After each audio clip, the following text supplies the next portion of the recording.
서울에 10억짜리 아파트니까 LTV 50%면 5억은 무조건 나오겠지. 이 생각으로 계약서에 도장부터 찍는 순간 이미 위험합니다. 요즘 실제 상담 현장에서 가장 많이 듣는 말이 있습니다. 분명 5억은 나온다 해서 계약했는데 왜 3억밖에 안 나오죠? 잔금 한 달 남기고 은행에 갔더니 한도가 2억 부족하다고 합니다. 이미 계약금 1억은 들어갔고 집은 되돌릴 수 없습니다. 이게 2026년 주택담보대출의 현실입니다. 오늘 영상은 주담대가 처음이신 분들, 규제가 너무 복잡해서 머리가 아프신 분들을 위해 준비했습니다.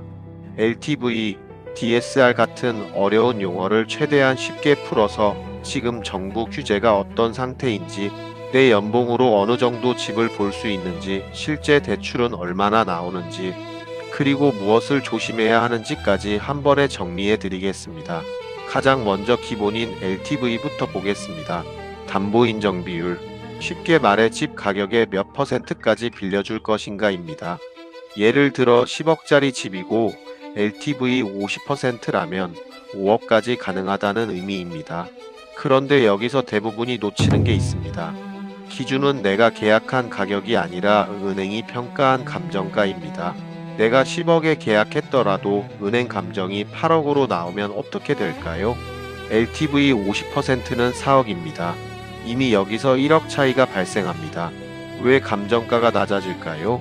최근 거래가 적거나, 같은 단지에서 급매가 있었거나, 층이나 구조가 불리하거나, 지역 리스크가 있다고 판단되면 은행은 보수적으로 평가합니다.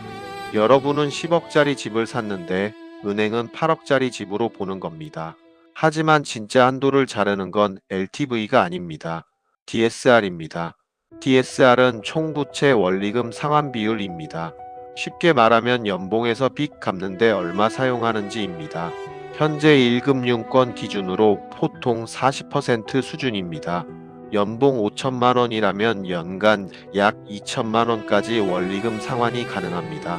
중요한 점은 이 2천만 원 안에 주담대뿐 아니라 신용대출, 마이너스 통장, 자동차 할부까지 전부 포함된다는 것입니다. 그리고 2026년 현재는 여기에 스트레스 DSR이 적용됩니다. 이게 핵심입니다. 지금 금리가 4%라고 해도 은행은 향후 금리 상승 가능성을 반영해 6에서 7% 수준으로 계산합니다. 즉 실제보다 더 높은 이자를 적용해 대출 한도를 줄입니다. 예를 들어 연봉 5천만 원, 기존 부채가 없다고 가정해 보겠습니다. 과거에는 4억 가까이 가능했던 구조가 지금은 2억 후반에서 3억 초반으로 줄어듭니다. 같은 연봉인데 1억 이상 차이가 납니다. 이제 중요한 질문이 나옵니다. 그럼 나는 얼마짜리 집을 봐야 합니까? 계산 방법을 알려드리겠습니다. 1단계, 내 연봉을 적습니다. 연봉 5천만 원. 2단계, 연봉의 40%를 계산합니다. 5천 40% 2천만 원. 이게 1년 동안 모든 대출 원리금으로 쓸 수 있는 최대 금액입니다. 3단계, 기존 부채의 연간 상환액을 뺍니다. 자동차 할부가 연 300만 원이면 2천만 원 빼기 300만 원은 1,700만 원. 이 1,700만 원 안에서 주담대를 계산해야 합니다. 4단계, 스트레스 금리를 적용합니다. 예를 들어 6.5%로 계산하면 대출 가능 금액은 대략 2억 6천에서 2억 8천 수준이 됩니다. 이게 현실 한도입니다. 그런데 많은 분들이 이 계산을 하지 않습니다.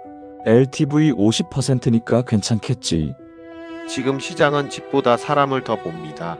정부는 왜 이렇게 만들었을까요? 가계부채를 줄이기 위해서입니다. 예전에는 집값이 오르면 대출도 같이 늘어났습니다. 지금은 소득이 늘지 않으면 대출이 늘지 않습니다. 이제 실제 시뮬레이션을 보겠습니다. 사례 첫 번째, 연봉 4천만 원, 기존 부채 없음, 서울 외곽 6억 아파트를 보고 있습니다. LTV 50%면 3억 가능해 보입니다. 하지만 DSR 계산을 해보면 연봉 4천이면 연간 상환 가능 금액은 약 1,600만 원입니다. 스트레스 금리 적용 시 실제 대출 가능 금액은 약 2억 3천에서 2억 6천 수준입니다. 즉 LTV 3억이 아니라 DSR 때문에 2억 중반에서 막힙니다.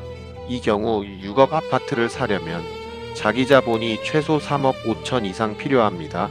취득세와 부대 비용까지 고려하면 4억 가까이 있어야 안전합니다. 연봉 4천에 자기 자본 4억이 없다면 6억 집은 과감히 내려놓는 게 맞습니다. 사례 두 번째, 맞벌이 합산 연봉 1억 원, 기존 신용대출 1억 원이 있습니다.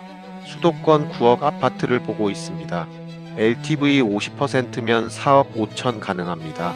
하지만 DSR 계산을 해보면 연 4천만 원 상환 여력에서 기존 대출 상환액을 차감해야 합니다. 그 결과 주담대 한도는 약 4억 전후로 줄어듭니다. 많은 분들이 이렇게 말합니다. 우리는 맞벌이라 괜찮겠지. 하지만 기존 대출 1억이 수천만 원 한도 차이를 만들어냅니다. 그리고 여기서 또 하나, 대출 만기도 영향을 줍니다. 30년 만기보다 40년, 50년으로 대출 기간을 늘리면 연간 상환액이 낮아져 DSR 여력이 늘어납니다. 물론 총 이자는 늘어나기에 전략이 필요합니다. 당장 한도가 필요한지, 이자를 줄이는 게 중요한지 선택해야 합니다. 이제 정부 지원 대출을 보겠습니다.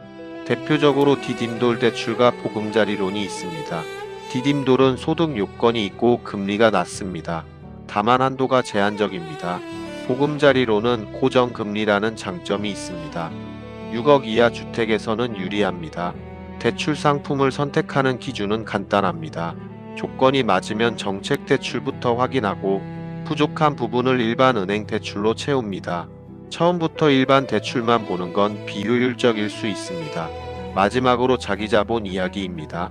많은 분들이 집값에서 대출 빼면 내 돈이겠지라고 생각합니다. 하지만 취득세, 중개수수료, 등기비용, 이사비 등으로 보통 매매가의 3에서 5%는 추가로 필요합니다. 10억의 주택을 구입한다면 최소 3천에서 5천만 원은 별도 준비해야 합니다. 실제 대출이 3억이라면 10억 집을 사기 위해 7억이 필요하고 부대비용까지 합치면 7억 5천 이상 필요합니다. 그래서 제가 항상 강조합니다. 집을 먼저 정하지 마십시오. 내 연봉, 기존 부채, DSR 한도, 자기 자본, 이 네 가지를 먼저 계산하십시오. 대출은 집의 문제가 아니라 내 구조의 문제입니다. 2026년 주택담보대출은 단순히 집값의 50%를 빌리는 시대가 아닙니다. 소득 중심 시대입니다. 지금 집을 보고 계신다면 계약서 쓰기 전에 반드시 한도부터 확정하십시오. 그게 2026년 내 집 마련의 가장 안전한 출발점입니다.